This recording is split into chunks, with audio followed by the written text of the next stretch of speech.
Hey everyone, welcome back to my channel. I am back with my adult beverage because this one is for the adults. For today's video, we are going to be talking about advice for advisors. Anyone who's interested in becoming an undergraduate advisor for a sorority or a fraternity. So if you're interested in this video, then keep watching. So to give you a little bit of backstory, I was an undergraduate advisor for, I believe, 4 years if I'm not mistaken. And during that time of being an undergraduate advisor, I have to say that it requires a lot of patience and time management. And the reason why I said that is because you're dealing with your undergrads all the time. Let me start from the beginning. So when I became an undergraduate advisor, I became an undergraduate advisor by being a member of my sorority, transferring into grad chapter after I graduated. I'm not saying that these are necessarily the steps that you have to take, but these are just the steps that I went through. So undergrad, I joined my sorority, transitioned to grad chapter after I graduated. Not to say that you can't join in grad chapter and then become an undergraduate advisor. You can do that as well. My position as an undergraduate advisor came from being the 4th vice president in my sorority, in the chapter I mean. So with my sorority in our chapter, we have a list of undergrads that we are over, that we advise. So for my undergrads, they were the 4th of the list of undergrads that we had that were under our supervision. And it's based off of area and I guess proximity to them. Not necessarily proximity sometimes, because we're in Columbia and we also have an undergraduate chapter in Sumter that we advise. So it's not necessarily related to distance. I guess it's just related to how it was broken up in the past, because we do have another grad chapter in our area.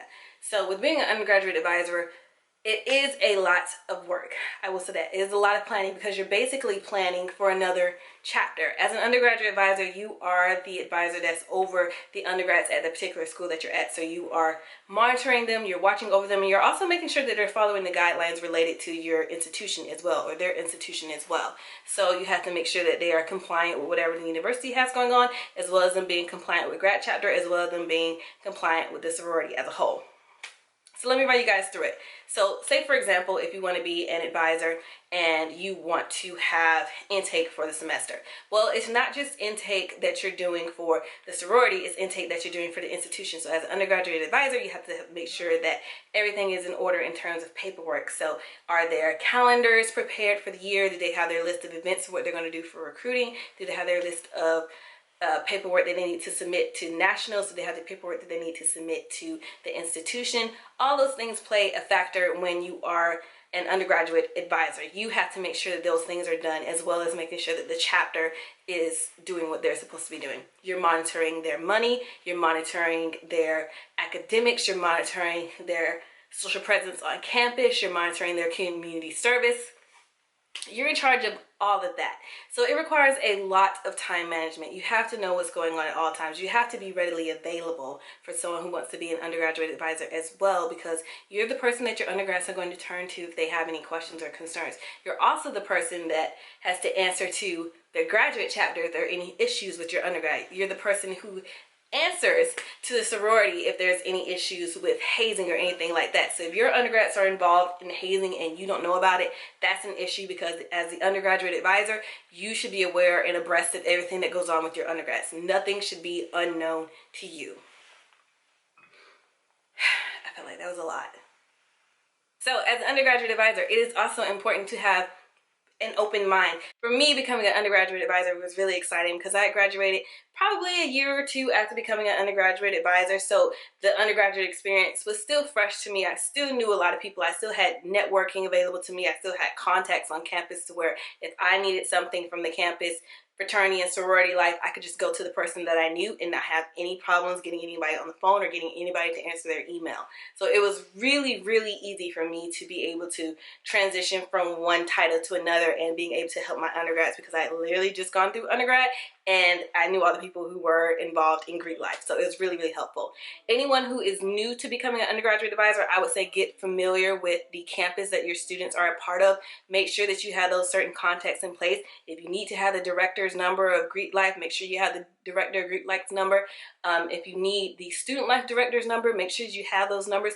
Make sure that you have those contacts in place, because you're going to need them at some point, because Like I said, if you have something related to intake that you have to do, there are certain signatures that you have to sign off on, and there's probably signatures that you'll need from the university as well to approve intake with your sorority or fraternity. So just make sure that you have that information available.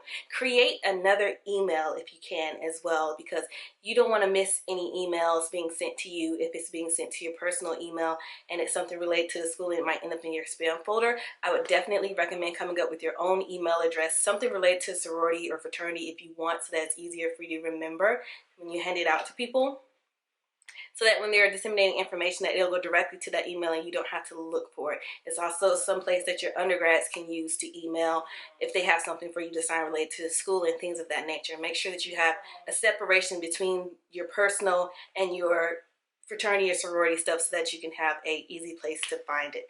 The other thing that I would recommend doing is to just keep an open mind, especially if you're not around the same age as your undergrads. If you're a little older or even a little younger, I would assume you'd be a little older though. Just make sure that you're open-minded. They're still people. They're still, at the end of the day, they're still kids. So you have to remember that they're not going to have the same mentality as you. They're not going to have the same priorities as you. You can be that guide to let them know what needs to be done, but also let them know that your academics come first. That's the one thing that they have to realize at the end of the day. Being a part of fraternity and sorority is fun, but academics come first. You can't do any of the fun stuff if your academics are in the wrong place or if you have really, really poor grades.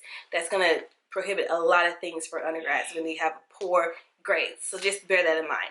Open schedule is also important because you have to be there to support your undergrads. If you can't be there, someone who's a part of your committee, because you get a committee, in my sorority at least, you get a committee that if you can't attend something, your assistant can attend you, or whoever's in the chapter helping you, those people can help and step in when you can't. Make sure that you have an open schedule. Make sure that you know what's going on and when it's going on so that nothing flies under the radar. You want to be abreast of everything that goes on your campus with your undergrads, because you don't want any surprises at the end of the day, and you don't want to have to answer for anything that they've done. So make sure that your schedule is open, plan ahead, make sure that you're sitting down with them. You have to attend their chapter meetings as well as an undergraduate advisor, so make sure that everyone can meet on a day that's good for everyone, not just you or not just them. Right now it's a little bit easier due to what's going on in the world, but once this thing blows over, or if you're watching this after all of this stuff has occurred, make sure that your schedules can match up when you're doing meetings, because as an advisor you have to physically be there so that you can go over their minutes, so that you can go over their notes, and so that you can help them plan for their next meetings and things of that nature. So it's best to be prepared. Anyone who has any other questions for me related to advising or being an advisor or advising undergrad, feel free to message me. If you guys haven't checked out my courses, they will be linked in the description box. If you like this video, give me a thumbs up, and I'll see you guys next time. Bye.